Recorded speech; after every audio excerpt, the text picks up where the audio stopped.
గత 22 రోజులుగా రాజీపేట గ్రామంలో బల్క్ డ్రగ్ పార్క్ వద్దని చెప్పేసి ఇక్కడ మత్స్యకారులందరూ కూడా శాంతియుత ధర్నా చేస్తా ఉన్నారు.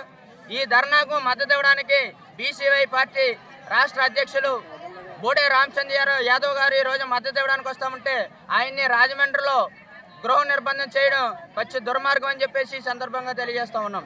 అదేవిధంగా ఈ ధర్నాకి ముందు నుంచి వీళ్ళకు అండదండగా ఉంటున్నటువంటి సిపిఎం పార్టీ జిల్లా కార్యదర్శి వర్గ సభ్యులు ఎం అప్పలరాజు గారిని ఈరోజు ఉదయం నుంచి కూడా ఇంటి దగ్గర గృహ నిర్బంధం చేశారు. ఇది పచ్చి దుర్మార్గం. అదేవిధంగా ఈ గుర్రాజపేట గ్రామానికి చెందినటువంటి డాక్టర్ ఉమాదేవి గారు ఈ బల్క్ డ్రగ్ పార్కు శాంతియుత ధర్నా చేసినటువంటి మత్స్యకారులందరికీ కూడా ఆవిడ కూడా అండగా ఉంటామన్నారు. ఆవిడని కూడా ఈ రోజు ఉదయం నుంచి కూడా ఇంటి దగ్గరే గృహ నిర్బంధం చేశారు. ఇది మేము ఖండిస్తూ ఉన్నాం.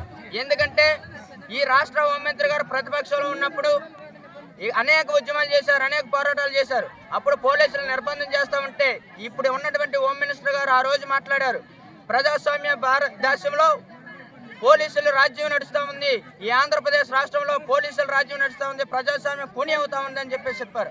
మరి ఈ రోజు హోమ్ మినిస్టర్గా అయినటువంటి నియోజకవర్గంలో ఈ రోజు ప్రజాస్వామ్యం కనబడట్లేదా అని చెప్పేసి అడుగుతా ఉన్నాం. మత్స్యకారుల గోస వినబడట్లేదా అని చెప్పేసి అడుగుతా ఉన్నాం. కాబట్టి మీరు ఆలోచన చేయాలి.